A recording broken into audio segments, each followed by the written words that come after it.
Anyway, so we're continuing in our series this morning entitled Beginnings, and this has been I think it's been a great series that we've been in the book of Genesis, as we're really looking at these great stories. Yeah, and Lillian just went back and grabbed some notes, so if you did not get sermon notes and would like to, there are some sermon notes in the back that you can go ahead and grab if you want to jot down some information as I share.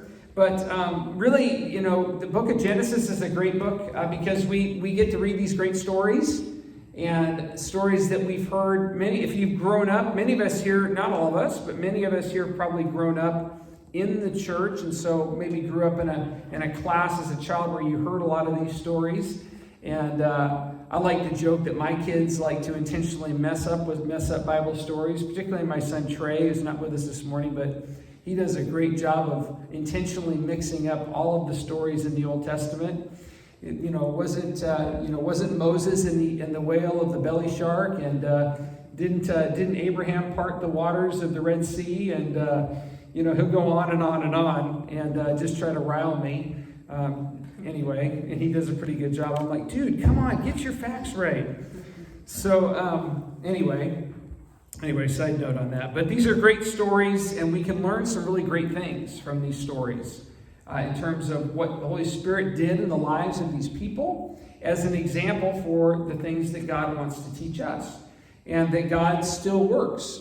He worked then and he works now. And sometimes the problems and the situations are not that far removed from our context today. Some of the same things can be challenging for us today as they were for them at that time as well. So this morning we're going to take a look at the beginning parts of the life of Jacob. Now, just to kind of bring you up to speed where we are, last Sunday, first of all, what we're going to do is we're going to look at Jacob, and we're going to look specifically at some different aspects of deception in his life. The sermon title this morning is Jacob's Deception. And there were several deceiving things that Jacob did. And we're going to look at those this morning, not as a way to point fingers, so to speak, because that'll be real easy to do. Jacob was no perfect person. We know that for sure.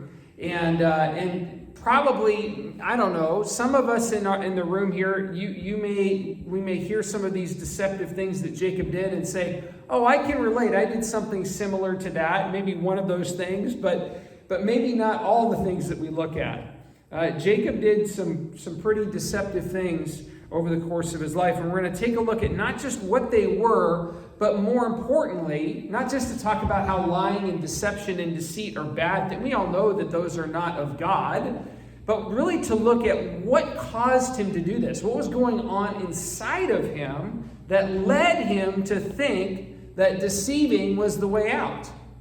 Because that's the core issue that many of us, we struggle with as well. We may not carry out with deceptive actions. Some of us do, and some of us have. But the reason why we have a sense of wanting to deceive or to lie or to do what is wrong comes from a deeper motive inside that causes those actions. And it's not just labeled as sin. I mean, sin is sin, right? But there are some deep issues going on inside of us that lead those things to occur and to be the outpouring of our lives. So we're going to take a look at what they were likely for Jacob. Okay? So we're going to jump into Genesis chapter 25, and we're going to look at this first story of Jacob. So here's an opening verse. This is the account of the family line of Abraham's son Isaac. Abraham became the father of Isaac, and Isaac was 40 years old when he married Rebekah. Now, if you remember last week, we talked about, really, the title of the sermon last week was The Faith of Go. And we looked at the faith of Rebekah, Isaac's wife. If you remember the story, Abraham is about to die. He sends his servant on an adventure, on a journey, to go find a wife for the promised son, Isaac. And he goes back to Ur of the Chaldeans, and they find Rebekah, and they say, hey, within the course of 24 hours, she's like on the train, not literally, but she's on the way back to meet her new husband, within 24 hours of meeting this servant of Abraham. And she willingly went. So we looked at this faith of go, this going sense to do whatever God wanted her to do, and exercising faith, even though she didn't know what waited her on the other end. And so we talked about how important it is to exercise and to live a life of faith that prompts us with the willingness to continually be ready to go and to do what God asked us to do. That's what we looked at last Sunday. And so now, this morning where we are, is Isaac and Rebekah have gotten married. So she made her way back and she married Isaac. And it says here that Isaac was 40 years old when he married Rebekah. And now we're going to see the beginnings of the birth of Jacob. And we're going to see that there are two sons that are born, twin sons that are born to Isaac and Rebekah, Jacob and Esau. Okay, so let me read the next section here. It'll be on the screen as well. Isaac prayed to the Lord on behalf of his wife because she too, was childless. Interesting. Kind of sounds a little bit like Abraham and Sarah. She too was childless. And the Lord answered his prayer, and his wife Rebekah became pregnant. The babies jostled each other within her, and she said, "Why is this happening to me?" So she went to inquire of the Lord, and the Lord said to her, "There are two nations in your womb, and two peoples from within you, will be separated. One will be stronger than the other, and the older will serve the younger." When the time came for her to give birth, there were twin boys in her womb. The first one to come out was red, and his whole body was hairy, like a hairy garment. So they named him Esau. After this, his brother came out with his hand grasping Esau's heel. So they named him Jacob.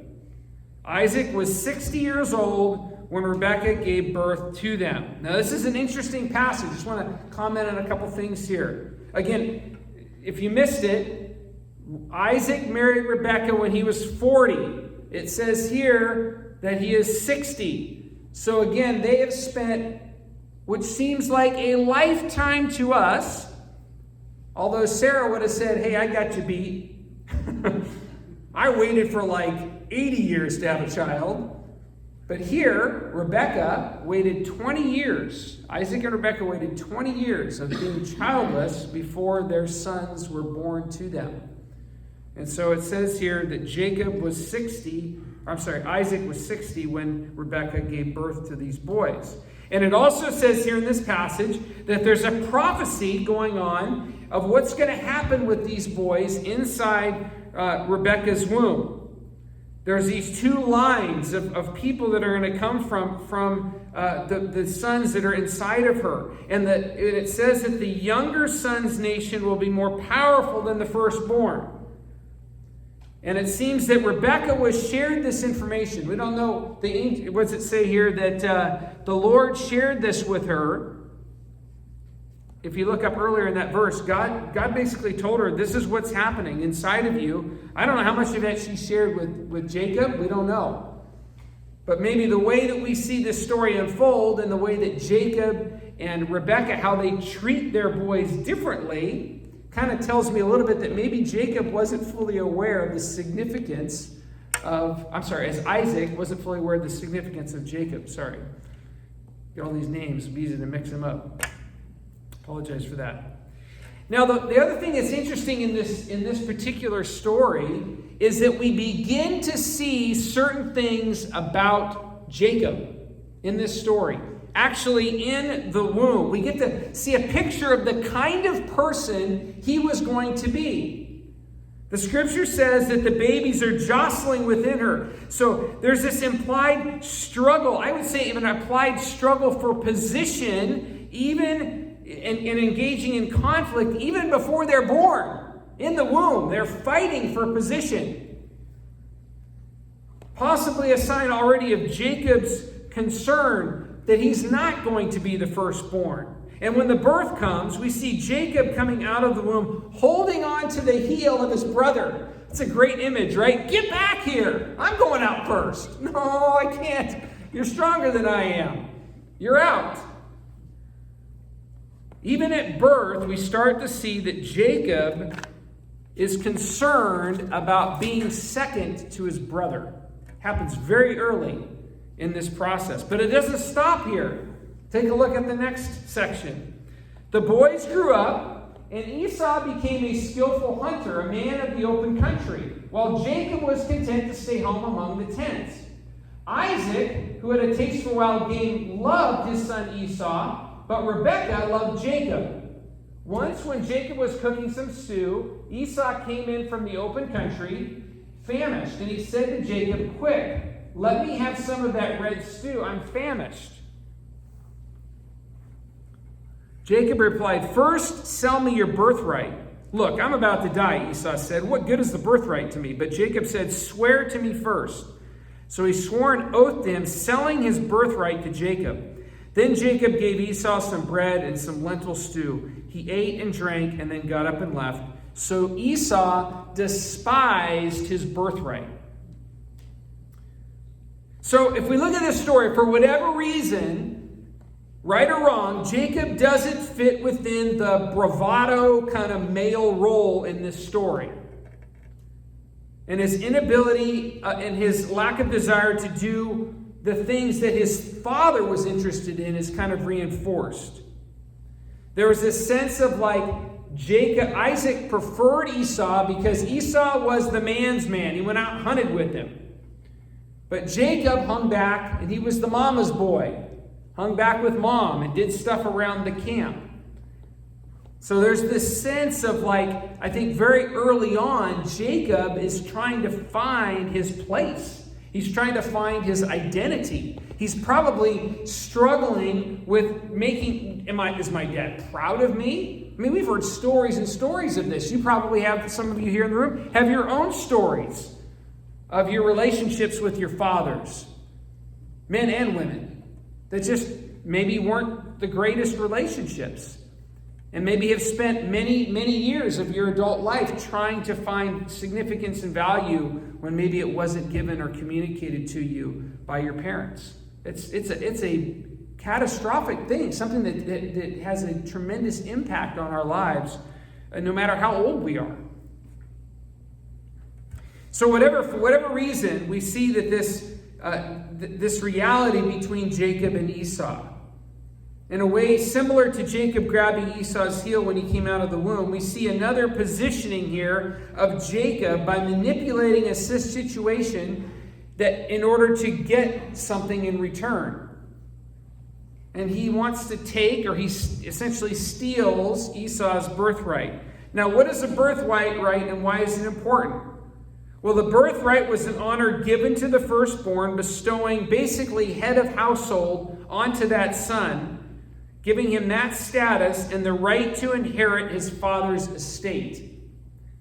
And the son with a birthright, get this, would receive a double portion of whatever was passed down. So a birthright was like money in the bank. Like it was pretty important. And came this sense of like, I am the accepted one. I am the chosen child, right? I am the one that gets the extras, the benefits. Whereas number two, he's still, you even see it kind of if you watch movies today in terms of the kingly line. You've got the firstborn son. It's like he's got, number two, it's like, well, if your brother dies, then I guess you'll take the throne. But you're kind of a less than individual in the eyes of the monarchy, so to speak. And that's very similar in this situation as well. I think Jacob, at this time in this season, right, he's dealing with an identity crisis. He's desirous of position, of status, of wealth that wasn't naturally afforded to him due to his birth order. And in order to cope and to deal with this perceived need that he has, he uses his brother's near-death state to essentially steal his birthright. Now, this could be similar in our context today if a wealthy family member or friend was in need of help and at the edge of death, and the only way that we would offer them help is to say, hey, I will help you, but not until I see the proceeds of your retirement account deposited into my bank account. And sign over the deed and title of your house. Right? I mean, that's similar to what we're dealing with here. Could you imagine? Like many of us, like we would never, what a horrible, ugly thing to do. to withhold help in order to gain materially and financially from somebody else's misfortune. And that's exactly what happened here. You can see the ugliness of this situation. This is Jacob. Jacob, the chosen son in the line of Jesus. This is his crappy behavior. Let's just call it what it is. It's horrible. And it continues in Genesis chapter 27. Fast forward about 15 or 20 years now. 15 or 20 years have passed since Jacob has stolen Esau's birthright. Jacob's whole life has been a search for significance. His whole life. He's 40 years old now. Isaac had become blind and he's close to death. And Isaac calls for his son Esau. And he says, Esau, I want you to go out and hunt for me. Catch some good food, because you're such a great skilled hunter. Go get me some food, and then come back and prepare this great meal for me, and I'm going to bless you, and then I'm going to die. And so Esau leaves, and he goes out to do the hunting. Well, Rebekah, this wonderful woman, the faith of Go, right? Rebekah is listening, and she hears, oh, Esau's taken off into the country. So she goes and finds Jacob. And she says, hey, Jacob, your brother's gone, but I know what Dad is wanting him to do. So I want you to go find one of our best, best goats, best goats from the flock. I'll prepare a great meal for your father. You put on some clothing and some animal skins, because Dad can't see very well, and bring him this food. And come in and basically tell him that you're Esau. And he'll touch you and feel you. He's like, yeah, you're the hairy red dude, right? I can feel you. Your voice sounds like Jacob, but you smell and you feel like Esau. So you must be Esau. This is what his mother tells him to do. And you thought your family was dysfunctional. In many ways, right? All of our families have certain levels of dysfunction. But look at the dysfunctionality here.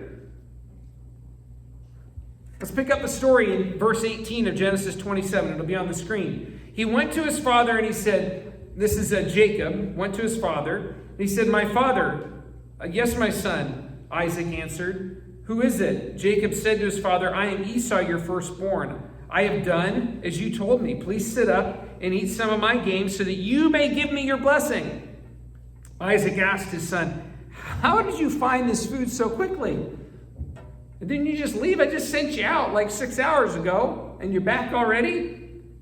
Well, the Lord, look at him. He uses God's name to secure his life. The Lord your God gave me success. Oh, man. Okay.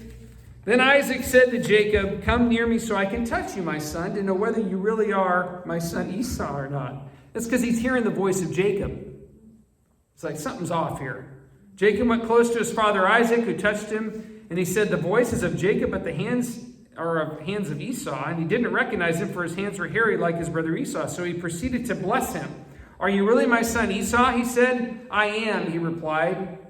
Then he said, my son, bring me some of your game to eat so that I may give you my blessing. Jacob brought it to him, and he ate, and he brought him some wine, and he drank. And then his father Isaac said to him, come here, my son, and kiss me. And so he went in and he kissed him. And when Isaac caught the smell of his clothes, he blessed him. Again, Jacob's identity crisis shows up again. This time he actually identifies himself not as Jacob, obviously a name that he despises, but he identifies with his brother's name. He uses his brother's name. And not only once, but twice he lies to his father. The brother he's always wanted to be is the one whom he deceives his father into thinking that he is. And with this lie, Jacob gets what he wants. He gets an amazing blessing. Look at this next slide, verses 28 and 29. May God give you heaven's dew and earth's richness and abundance of grain and new wine. May nations serve you and peoples bow down to you. Be Lord over your brothers, and may the sons of your mother bow down to you. May those who curse you be cursed, and those who bless you be blessed. What a blessing of power and significance. All the things he wanted, he gets with this blessing. wealth, prosperity, power, influence. Just stimulating the ego, right? If you're looking for significance, this kind of helps you. Wow, I've got it. The story goes on, and Isaac and Esau both find out that Jacob has deceived them, and as a result, Esau holds a grudge against Jacob and wants to kill him. Which we could say, yeah, that makes sense. Not that we condone it, right? But that's not far-reaching, that his brother would hate him so much because of what he has done. His whole life, his brother has deceived him.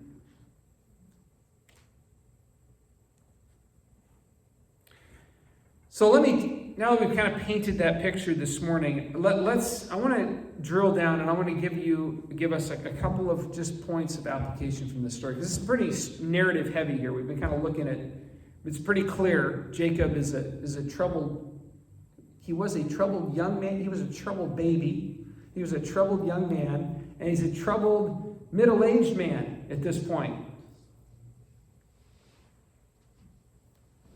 Doesn't get a whole lot better as we continue to read about Jacob too, as we continue on later in ensuing weeks. But we have a man here who from the very moment of birth did not want to be second to his brother.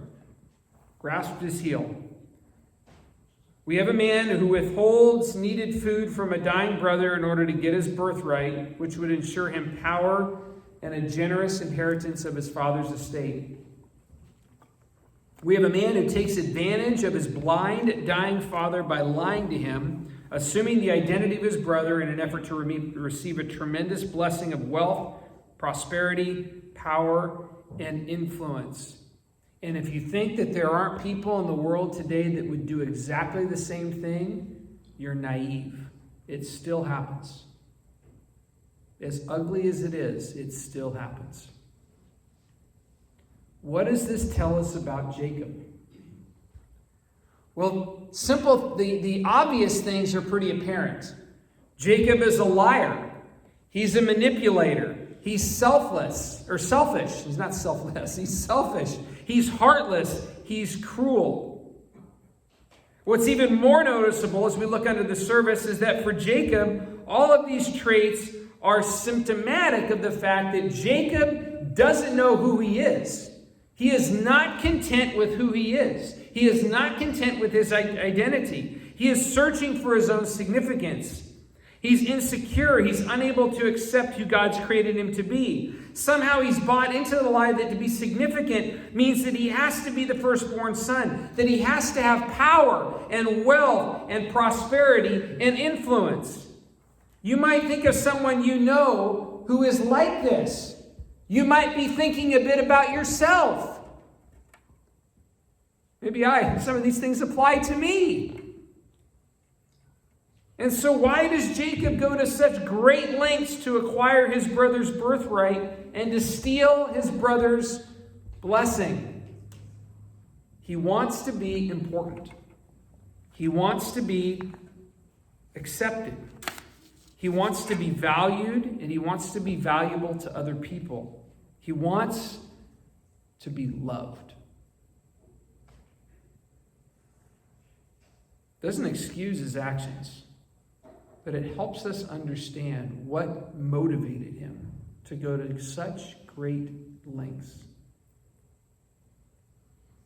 Do you realize that your value, that your importance, that your acceptedness and your belovedness has absolutely nothing to do with how people think about you? How successful or unsuccessful you've been in life? How much money you have or don't have? If you have a powerful name, you're well known, or a nobody in the eyes of the world. Do you know that your identity is not tied towards all the things that our world is trying to help everybody draw their identity from? I mean, it's all over the place. My identity is tied up in my sexual orientation or my gender, or my identity is tied up in my political affiliation, or my gender, or my identity is tied up in what I believe, or how many degrees I have, or how much influence I have in this world and in this society. My identity is tied up in my race or my ethnicity. Our society ascribes identity in all kinds of ways. This is who you are. We even say a lie to people that your identity is a sum of your choices, which I believe is false. Jeffrey Dahmer is a horrible serial killer. Did horrible things. As an example, the world would identify say his identity is summed up in his actions. But do you know that Jeffrey Dahmer is a beloved child of God? Deeply, unequivocally, unconditionally loved with a passionate love. You see, our identity, we make choices in this world. We live in flesh and bone. Our bodies are the way that they are. We were born to certain parents in different parts of the world, and we have all kinds of things that are unique to us as individuals. And we make some great choices, and we make some crummy choices. But the sum of our identity has nothing to do with all of these external things or the actions of our lives.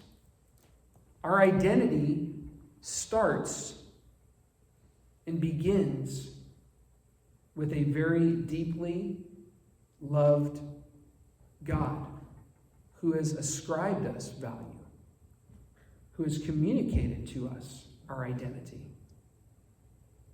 So yes, you are unique. We are all unique.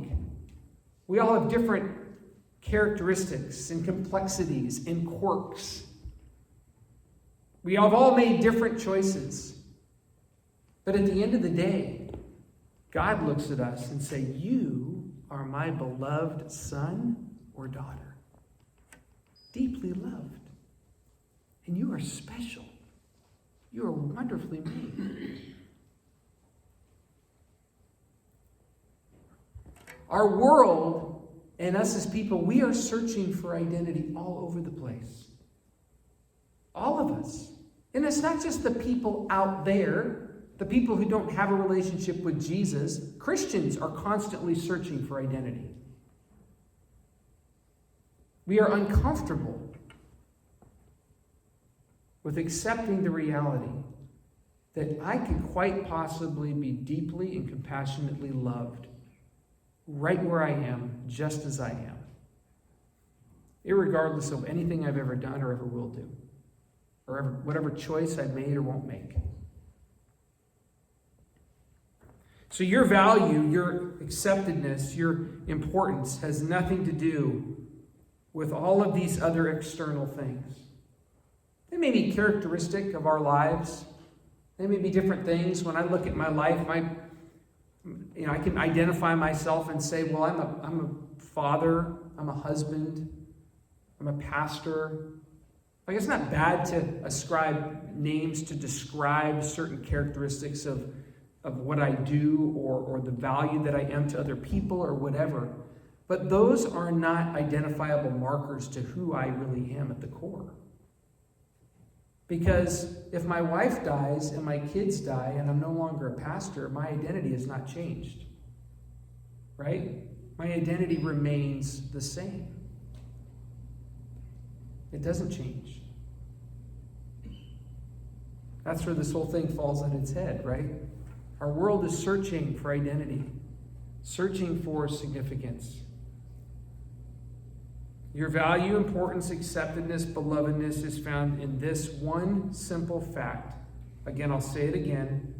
You are a deeply loved child of God who is fearfully and wonderfully made. You are special. You are unique.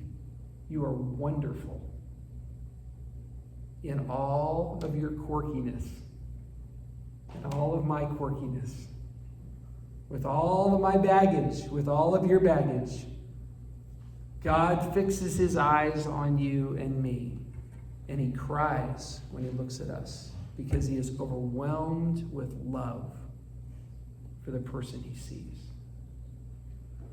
We don't know how to handle that kind of love. We don't experience it very often from others, and we sure don't do a very good job of giving it to others.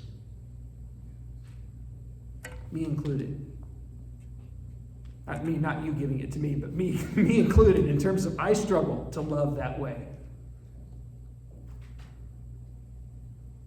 And so there's these 3 points to this application. That was the first one there. And these other ones are really short, so don't be like, oh my goodness, he's only in point 1 of his sermon. But your value, importance, and acceptedness is found in your deeply belovedness as a child of God, fearfully and wonderfully made. Another point of application from this sermon that I wanted to have us consider is that we don't always know, and this is completely separate too, but we don't always know what God's up to. Here in this story, God seemingly justifies Jacob's deceptive behavior by having from him come the line of promise. He did all that garbage, and he still is blessed with the blessing. He's still given, this is the line of Jesus. He's still afforded the blessing. He got it bad, and God didn't take it away. It's like that, there it is. I was like, how in the world do I reconcile that? Well, we don't know what God's up to. And what it goes to show is that God is more concerned with his promises and his trustworthiness. He's concerned about the long run. He's more concerned with his promises and the long run of things than the ways in which you and I get in the way and mess it up. God is faithful to his promises, and he will use our messes, our deception, our brokenness. Darren ain't going to stop me. That's how God looks at it. He ain't going to stop my purposes. Yep, he blew that. What in the world was he thinking? Good thing I don't rest my promises on Darren's actions and behavior. Good thing my promises are true to who I am, and I will make sure that it comes to pass the way I planned and the way I desired. So we don't know God, or God's desires all the time, or God's intentions and what he's up to. Again, it comes back to living a life of trust and finding hope. Here's the other part that's so helpful and encouraging, hopefully for you as well, that we can find hope that God can use our disasters for something bigger than ourselves. God can use our sin, our brokenness, to bring about life and good for the sake of others. Yeah, we may deal with some of the punishment of those choices. Some of the blessing may be limited a bit. It's like, I gotta teach Darren a few things. It would have been a lot smoother for him if he had just done it this way, but he didn't. So I'm going to still use this for good. I'm going to correct Darren, and I'm going to challenge him, and I'm going to make him into a better, you could say a better person, or a better, more surrendered follower of mine by using his garbage of a mistake and growing him and strengthening him so that he can be a blessing to others. God is always in the work of restoration. Always. A final piece of application that I want to mention as we close is that many times we look at the Jacobs around us, those who are not very pleasant to be around, because life is all about them. Or they're constantly fighting for control. You likely know some people like that. Maybe you're one of those people. Maybe it's a family member. Maybe it's someone that you work with or a neighbor. There are Jacobs around us. And they are easy to hate. They are easy to dismiss. But we need to recognize that every Jacob you have in your life is a person who is deeply and passionately loved by God. And Jesus wants you to have your eyes for them like he does. He wants you to see people the way that he does. I mean, it's so easy, isn't it? In our media-savvy society today to watch. I mean, I've kind of given up on watching the news, to be honest. Like, it's just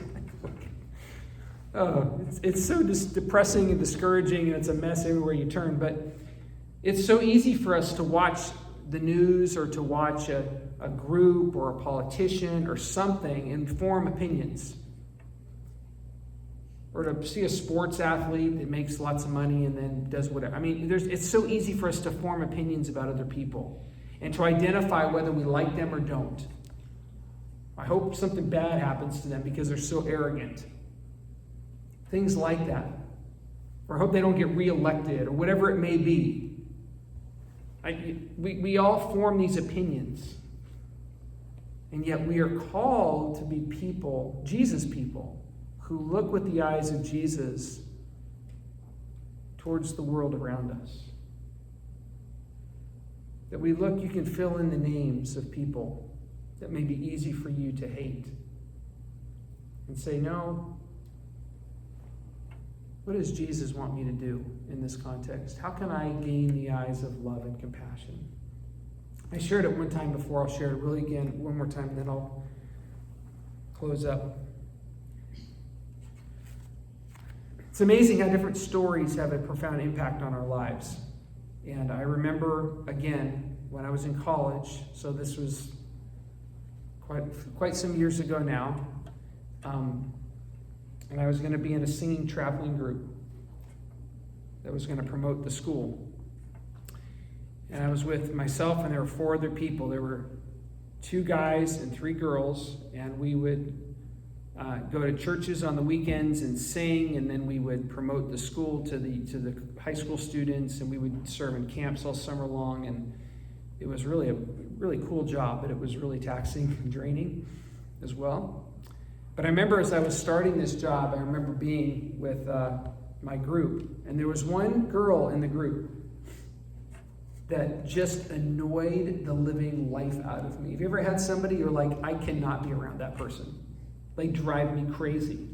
They're so annoying. Our personalities clash. This is going to be disastrous. And I still remember going to one of the it was like a music hall at Point Loma, where I went to school, Point Loma Nazarene College at that time. Now it's university. And I went into this private music room. I closed the door, and I just sat there and I prayed. And I said, Jesus, this is a disaster. I cannot tour with this woman for the next 12 months. I mean, it's going to be a disaster. And I said, I don't know what I'm going to do. Like, I need you. The only thing I could think of is, could you maybe change my heart to be able to endure this or to deal with this? And I just remember praying that simple little prayer. And what I noticed over the next couple of weeks is that I got to know this girl more and more. And my heart was more drawn towards her. And the quirkinesses, the things that seemed to be like that would have been a problem to work with, no, they've just kind of diminished.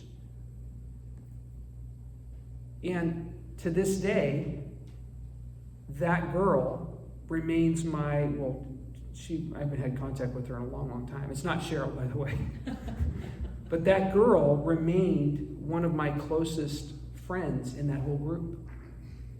I share that story because that's what Jesus does. He restores. He's like, Darren, I'm going to not only am I going to give you a little bit of an ability to handle this year with this person, but actually I'm going to make that person be the biggest saving grace to your year. She's going to be the biggest source of encouragement for your year. And you're going to have the closest relationship with her of all the other people in the group. someone that you enjoy spending time with, someone that you connect with. And I share that story because that is the restorative work of God. And so God is in the business of restoring. So there's no person outside of his reach. There's no family member. There's no neighbor. There's no coworker. Nobody that is outside of God's reach and God's ability to transform your heart to be able to see them with the eyes of Jesus and to love them compassionately and generously without condition, and to look forward to opportunities to bless and to care. That is the heart of God. That is God's restorative love that he desires all of us to experience and wants us to be an agent for that in the lives of people around us.